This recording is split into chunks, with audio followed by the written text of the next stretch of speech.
Alright, I got the Vitamix Explorian E320, which I just received today, to the right.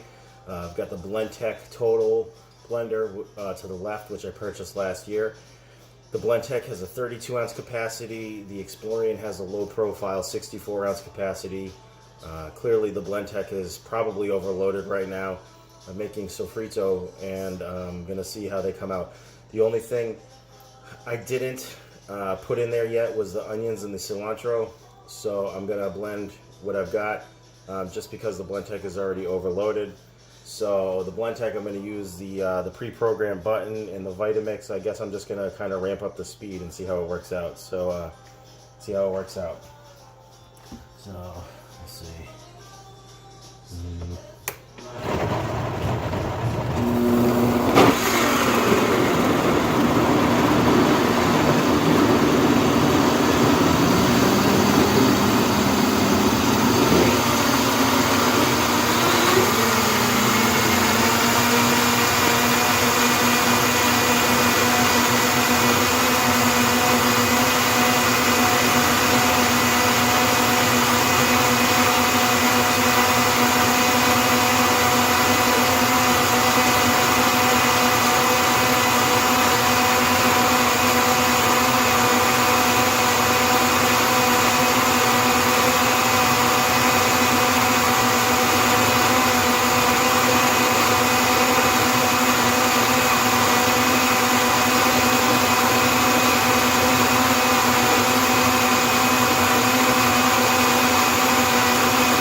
Wow.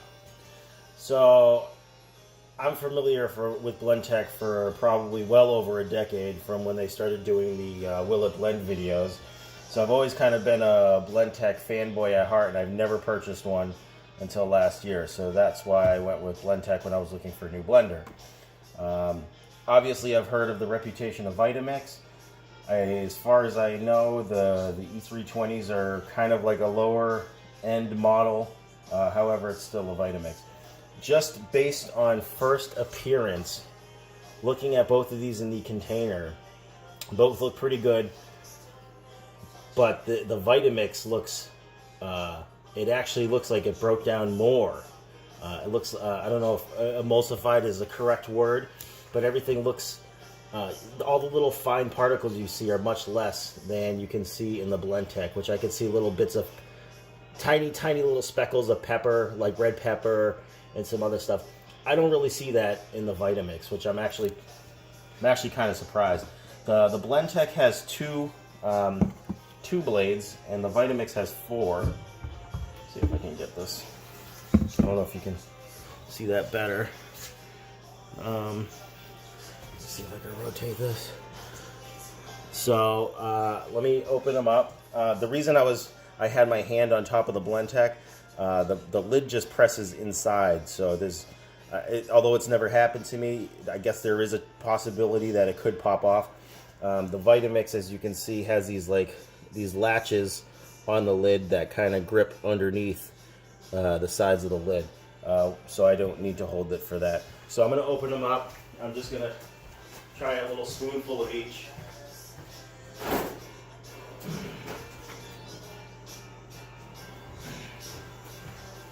And I literally measured the ingredients, so they're basically exactly identical. I measured, half, weight. So I have half the garlic, half the peppers, and so forth.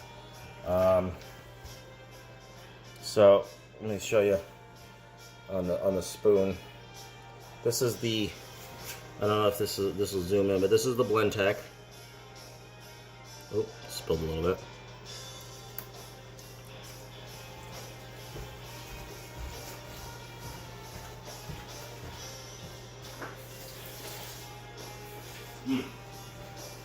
God damn. It's good. That's a Blendtec, alright. This is the Vitamix. Probably doesn't look much different.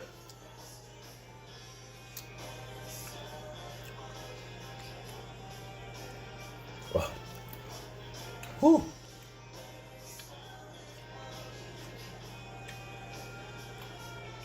Alright, so I'm not gonna lie.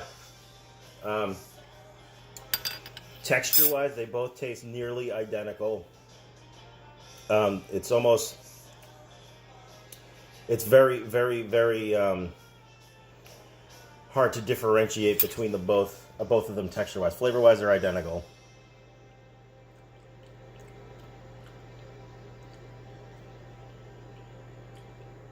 If anything, the Blendtec does feel slightly, ever so slightly more gritty, I guess. But even then, it's seriously almost indistinguishable. If you did this on a blind taste test with a control group of 50 people, I would be shocked if they would be able to tell you the difference. So, considering this 32-ounce container right here by Blendtec was basically overloaded, which is kind of cut out of the screen. I'm sorry. The Blendtec still handled it, and the Vitamix clearly did as well. I started on low speed on this and ramped up all the way to high, and I just left this on as long as the Blendtec did its thing. And I gotta say, I'm pretty impressed with both of them. This is the first time I've ever even been within arm's reach of a Vitamix, so I am by no means trying to say I'm a Vitamix fanboy or a Blendtec fanboy. I just wanted a higher end blender, and these two seem to be at the higher end of the the spectrum when it comes down to that. Even though this is kind of the more the value end of models for both manufacturers. So the 64-ounce jug, this thing is massive. I was shocked when I saw this. I mean, you can see clearly, like, this thing could still probably have quite a bit more in it. I could have probably done the onions and cilantro in this and been fine. This is basically topped out because the lid recesses inside, and it's basically at its capacity beyond that. So again, first impressions, I think you probably can't go wrong with either of these. I just put so what I did is I put 3 whole bell peppers, about 5 ounces of peeled garlic cloves. I put these Dominican peppers. I think they're called ají peppers. Ajicito peppers. I put those in each. Let's see. I actually mixed frozen Goya Ricadito and Sofrito. About 14 ounces of each of those in each jar. And I still got a whole bunch of cilantro I'm going to mix between them.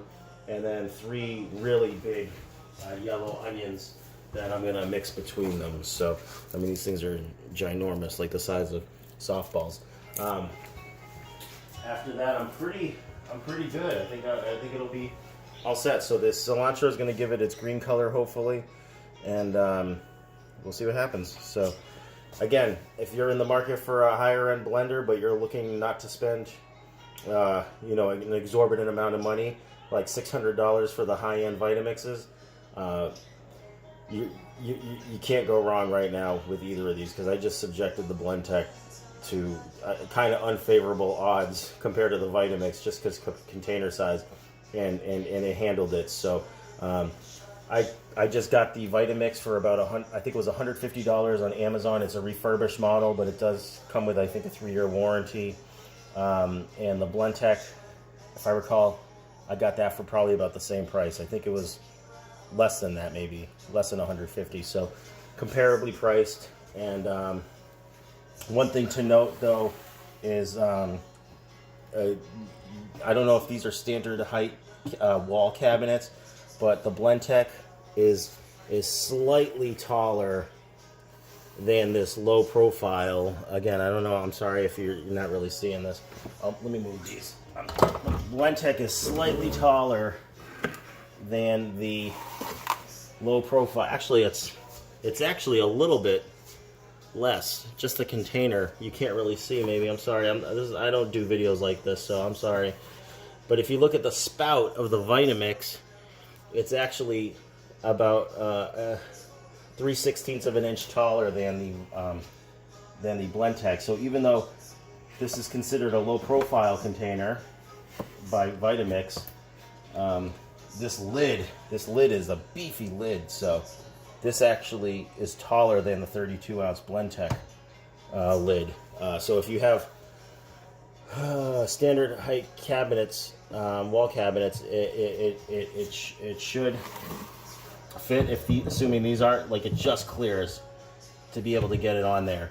And the Blendtec does also. The Blendtec actually, that's definitely got more than enough space because you know, the lid difference. You can, I don't know if you could tell, but so yeah, that's one thing to know. And also the footprint of the base, it's probably hard to tell, but the Vitamix base is a beast. It doesn't, oh, I'm sorry, it doesn't look like that as much, but the Blendtec is substantially smaller. And then if you look at the height of the cabinet. All right, first YouTube video, give me a break. Sorry for the lighting and sorry that I'm missing the back plate on my electrical outlet.